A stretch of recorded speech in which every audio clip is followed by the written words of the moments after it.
So my aunt grew sick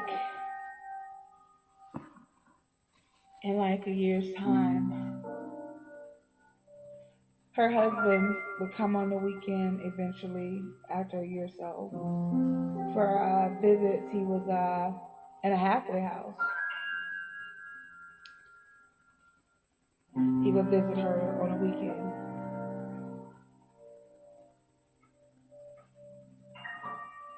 After he got out of prison, me and my aunt really didn't talk like that. Not while he was around, at least. I don't think she wanted him to know that we still associated or whatever, but it didn't matter to me because I didn't care anymore. I had put all of my hurt and anger, I had given it to God to take care of, and I knew that eventually God would. It comes to find out, like, I don't know how many months or whatever, he had got back on drugs again. Him and my aunt, once they would take and meet up with each other, all they did was fight every time, argue. She's like, the white, because that's what his first name was, the white. The white, I'm sick of you. You know, you smoking that crack and shit. You said you weren't gonna be on that stuff, you know. And he just storm out and get in his car and go back home to the halfway house or whatever. And she grew heavily burdened. You know, heavily burdened about a lot of things. She started to get even sicker, and nobody knew why she was getting really sick. Fast forward a few years later, 2000, I believe was 11. I got the call. Her husband had been there at the house that morning.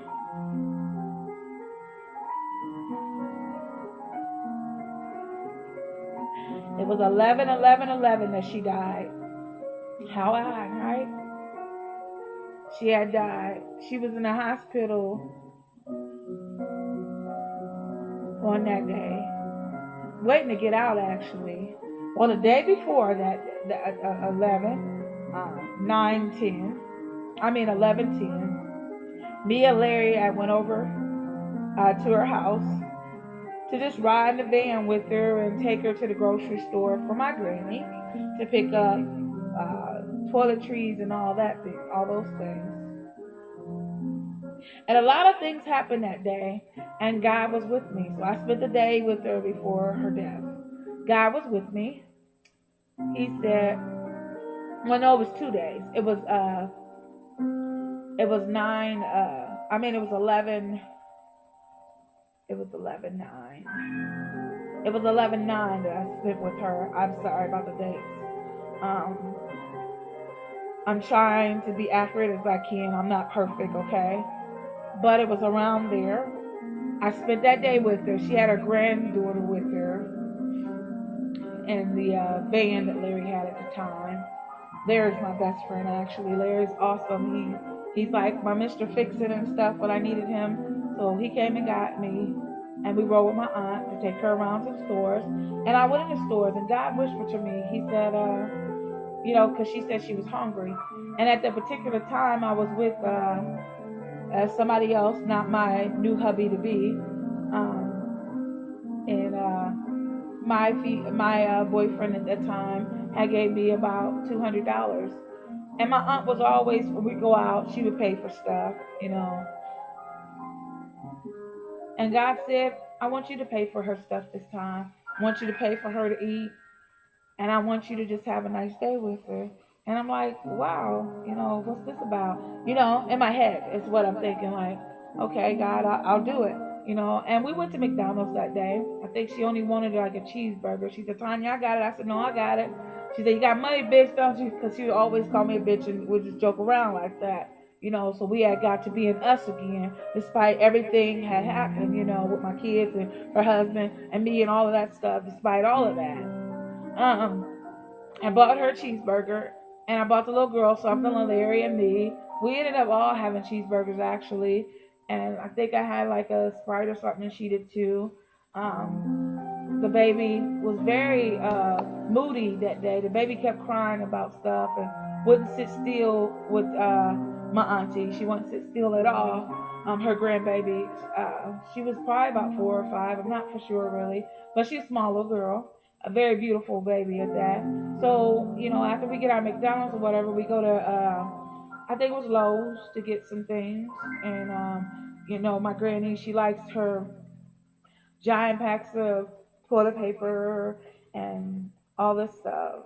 Toilet paper, paper towels, and all types of cleaning items from there. And she wanted her stuff in bulk because my granny was raised that you're supposed to save for the winter, so she'll have like stocks of cleaning items, stocks of vegetables and stuff in her closet, beverages, all types. You got a closet just for that. And I think the same way, to prepare my closet up for the winter, the summer, whatever. So yeah, that's what we were doing. And she was like, "Your grandma's so picky, girl. I don't know what." I said, "I'll help you. I'll help you find some stuff that I know she likes. And she liked that bouncy um, paper towels or whatever." So that's what we got her. And the funny thing happened while I was in the store. We were checking out at the line, and I had a friend named William that I was in school with at one point in time. He walked up to me in front of my aunt, and he made sure, like, he was in my aunt's view, and she looked up too. He said, "Tanya, if I ever hurt you in school, or if I ever hurt you any time in your life," he said, "I am so sorry." I said, "No, William, you never hurt me." I said, it's okay. All right." He said, "I just wanted to tell you that." And right then and there, I knew that was God. I knew that was God trying to tell my aunt right then and there that she needed to ask me for forgiveness, just like her husband, my uncle that had died, okay, that she needed to ask me for forgiveness, and she didn't. She didn't ask me for forgiveness or anything. So William goes off and he leaves, and I'm telling my aunt, "Oh, that's weird because he never really hurt me or anything in school or whatever. He actually made me laugh. He was an awesome guy." So we're leaving the store and things like that, and my aunt is slowly having chest pains and stuff, and she can't breathe. She got asthma. She has asthma really, really bad, and she just was in pain, and she started to talk about um, like my grandmother would call it when you finna get ready to die talk, reflecting on your life. She started to reflect on some memories. I don't remember exactly the whole conversation, but she was reflecting on some memories and stuff. And we gets back to her house. Well, before we gets back to her house, she needed the drugstore to pick up her medicine for asthma and all of that stuff. Well, come to find out, they didn't allow her to get her medication, and she didn't have any money to pay for it, and I offered to pay for it. She wouldn't let me pay for it. I even wanted to go in, and it was stuff that she had to sign. It was something that the doctor didn't approve for her yet to get. So I wasn't able to buy it even if I wanted to buy it, and she wasn't either. But I tried to fight hard that day for her medication, for her life, for her lungs, because she was going through a phase where they say you drown in your body. I forgot what that's called. Um, Magnesium or whatever. So we got her bananas and all that stuff. She needed magnesium. But she was just suffering a whole lot that day. She was suffering hard. Like me and Larry tried all day to get her stuff.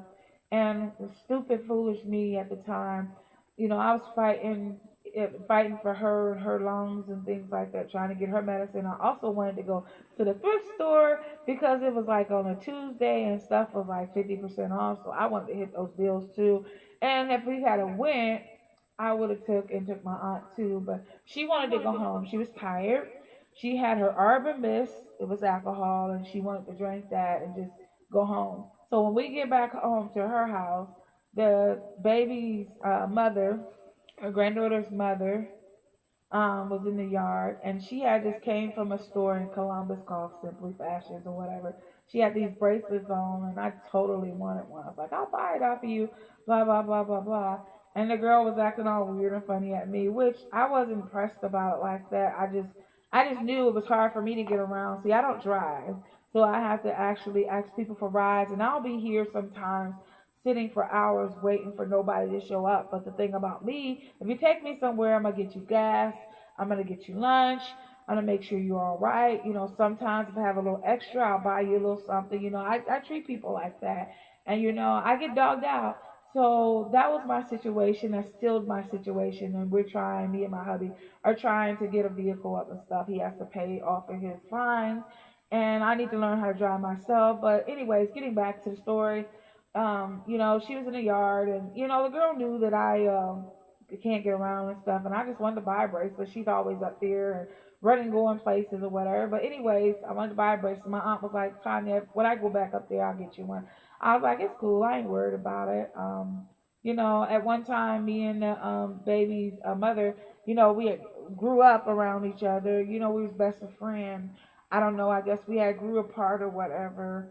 And I don't want to be a pest on anybody either, so I don't want to come off like that because that's not the deal. And I don't need to be feeling like I'm not worthy of a friendship or anything like that because I sometimes feel like that. So yeah, so she came and got her little daughter, which is my aunt granddaughter and is my little cousin. Um, she came and got her, okay, and took her home, and we left my aunt. And me and Larry did go, and we went to get what we needed at the thrift store. I don't know what I found or what I got, but I got a few items, and then I was later on took it home. Okay, fast forward more. 2 days later, I got a call, okay, from the hospital like 9 o'clock in the morning. Well, my grandma had been on the phone that morning with my aunt Brenda all day. I mean, all morning. Okay, talked to Brenda. She was getting ready to come home. Okay, to be at home. Her husband was gonna come get her. Her husband did come and get her. Okay, her husband did come and get her. He was in the room with her. Okay, and he ended up murdering her in the hospital. He had been putting rat poison in her food days prior to her death. Is what we found out. And he had put the pillow over her right before the nurse came in and smothered and killed my aunt. They had an argument in the room, is what was told, and the nurses could hear it and stuff like that. And all they know is when they came in the room, she was dead. So the same man that she was protecting, um, I guess my kids, okay, it's the same man that took her life. And oh yeah, it gets better, but you gotta come back.